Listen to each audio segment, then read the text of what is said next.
আসসালামু আলাইকুম viewers, finally সলিডারিতে AG ফ্রান্সের পক্ষ থেকে এক অসহায় মহিলার স্বপ্ন পূরণ হতে যাচ্ছে। আলহামদুলিল্লাহ, দেখতেছেন আপনারা এটা কি। অবশেষে আমরা চলে আসলাম আবিনাপার বাড়িতে। আপনারা বুঝতেই পারতেছেন, যদি দেখতে চান তাহলে চোখ রাখুন, একটু জাস্ট ওয়েট করেন, আমি আপনাদেরকে দেখাচ্ছি। ফাইনালি আবিনাপার স্বপ্নের বাড়ি ফাইনালি রেডি হয়ে গেছে। কেমন হয়েছে অবশ্যই জানাবেন। আমি কৃতজ্ঞতা প্রকাশ করতেছি সলিডারিতে এজি ফ্রান্সকে, ফ্রান্সের সকল সদস্যকে, যারা অক্লান্ত পরিশ্রম করে, যারা তাদের সদিচ্ছায়, যাদের মানবিক দৃষ্টি জাগ্রত হয়েছিল বিদায় কিন্তু আবির আপা ফাইনালি এই বাড়িটা পেয়ে গেল। আলহামদুলিল্লাহ, বাড়িটা কমপ্লিট হয়ে গেছে। আমি অনেক খুশি, আমার মাধ্যমে এত বড় একটা কাজ আমি করতে পেরেছি আলহামদুলিল্লাহ। যদিও লেট হয়েছে, বিকজ জমি যে আমার ওনার একটা সমস্যা ছিল, যার জন্য একটু লেট হয়ে গেল। কেমন হয়েছে সবাই একটু জানাবেন।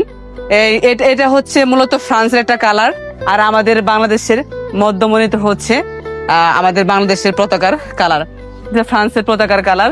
আর উপরে হচ্ছে প্রথম সলিডারিতে এজি ফ্রান্সের পক্ষ থেকে অসহায় মহিলার জন্য একটি গড় উপহার, গড় নাম্বার 1। আমি জানি আলহামদুলিল্লাহ যে কাজটা সম্পন্ন করতে পেরেছি। সত্যি আমি অনেক খুশি, অনেক গর্বিত। এবং সলিডারিতে এজি ফ্রান্সের প্রথম গড় সারা বাংলাদেশে, আশা করি সলিডারিতে এজি ফ্রান্সের সকল সদস্য কাজ করবেন। এটাই শেষ নয়, এটা শুরু। ইনশাআল্লাহ বাংলাদেশে অনেক জায়গায় কাজ করবেন। আবিরন আপার অনুভূতি এখন আমরা শুনবো। আবিরন আপা, ফাইনালি তো আপনার ঘরটা কমপ্লিট হয়ে গেল, এখন আপনার অনুভূতি প্রকাশ করেন প্লিজ। হ্যাঁ, আমি খুব খুশি হয়েছি ঘরটা পাইয়ে, বহুত খুশি হয়েছি। এখন তো থাকতে পারবেন তাই না করে? থাকা আমার মানে প্রচুর থাকা। এদিকে আসেন। এখন এই যে সলিডারিতে এই যে ফ্রান্সের পক্ষ থেকে যে আপনাকে দিল এই ঘরটা, এখন আপনি সত্যি মন থেকে বলবেন তাদের জন্য আপনার কতটুকু দোয়া আসবে এবং তাদের প্রতি আপনি কতটুকু খুশি? অনেক খুশি, অনেক দোয়া আইব, অনেক খুশি।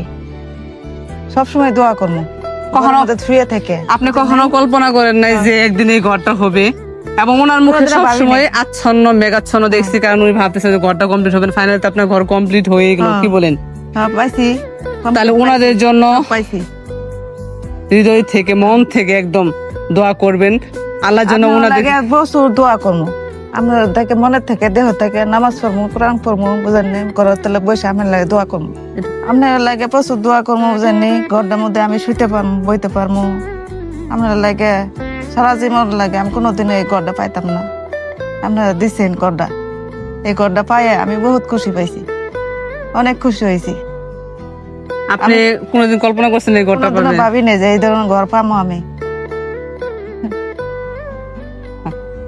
যাই হোক, আবির আপনার স্বপ্ন পূরণ হয়েছে। সত্যি আমি অনেক খুশি। আমার এলাকায় একটা বোন অন্তত গড়ে নিচে মানে শুইতে পারবে। আমাকে ওনার ঘরটা আমার দেওয়ার কোনো প্ল্যানই ছিল না। অনেক দিন আমার কাছে গেছে, ঘুরছে গেছে, এবং ফাইনালি যখন আমাকে এলাকার মানুষ যখন সাপোর্ট দিল যে আসলে ঘরের ভিতরে থাকতে পারতেছে না, প্রচুর বৃষ্টির দিনে কিন্তু ও সারা রাত মানুষ ঘুমাই, ও কিন্তু জেগে থাকতো তার সন্তানটাকে নিয়ে। তো যাই হোক, ফাইনালি আবিন আপনার জন্য দোয়া করবেন মন থেকে। এবং আমি মনে করি আমার ভালোবাসার প্রত্যেকটা মানুষ সলিডারিতে এজি ফ্রান্সের পাশে থাকবে।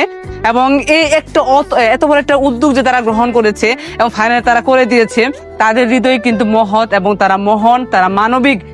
আল্লাহ তাদেরকে দীর্ঘজীবী করুক, ন্যায় হায়াত দান করুক। পৃথিবীর যে প্রান্তে তারা থাকুক না কেন, আল্লাহ তাদেরকে ভালো রাখে, সহি সালামত রাখে। আর আমি হ্যাপি এই কাজগুলা করে, মন থেকে অনেক শান্তি পাই, তৃপ্তি পাই। শুরু থেকে আশা ছিল এই কাজগুলা করব, আলহামদুলিল্লাহ করতে পেরেছি। সবাই আমার জন্য দোয়া করবেন, মৃত্যুর আগ পর্যন্ত যেন আমি এই সব কাজ করতে পারি। সলিডারিতে এজি ফ্রান্সের সকল সদস্যকে আমি আবারও হৃদয় নিগানো শ্রদ্ধা জানাই, ভালোবাসা জানাই। অনেক অনেক ভালো থাকবেন, পাশে থাকবেন এভাবে গরিব অসহায় মানুষের পাশে, কারণ আপনারা বেঁচে আছেন বিদায় এখনো কিছু মানুষের মুখে হাসি ফোটে। ধন্যবাদ সবাইকে, আসসালামু আলাইকুম। আমি বলবো পরিশেষে ভিডিওটি শেয়ার করে দিবেন, আর অবশ্যই সলিডারিতে এজি ফ্রান্সের পক্ষে ওনাদেরকে ফলো দিয়ে পাশে থাকবেন। ভালো থাকবেন, আল্লাহ হাফেজ, আসসালামু আলাইকুম।